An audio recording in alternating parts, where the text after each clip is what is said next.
And also let me quickly show how to use this PCS, how to use this feature PCS. So it basically means to get the count of items that is there in the container or whatever you have put. So I'll be using this tablets which I had not to quickly show this. So there are about 25 tablets. So what I'll have to do is just empty this and keep this container, and then reset the weighing scale value to 0. Kept the container, it's showing has 13.99. let me press tar and it has reset to 0. Now what I'll do is let me put some item onto this. There are 25 tablets in this, and press and hold PCS. So it will this blinking PCS mode will be enabled. So basically you'll have to set the count what is there currently in the container. So mine, I have 25 right now, so I'll change it to 25 by pressing unit.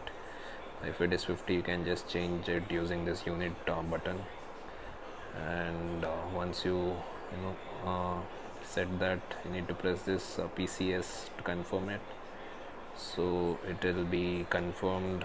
So there will be some variation, so it won't be perfect. So now what you have to do is empty this tablets and keep the container back. It should show 0, something like this. Now if I put 2 tablets, it should show count has 2. So it's showing 3. It's not perfect. So as these are very little tablets which weighs less than gram, so it doesn't show it properly. So right now there are about can count 3, 5, 6, 7, 8, 9, 10. It shows as 8. As the size of this tablet and weight of this tablet is very less, it's not perfect, but now it's showing 10. So if you keep on shaking the table, the value in the the scale also keeps on changing. Not sure why. So yeah, that's how you have to use the PCS or piece feature on the weighing scale.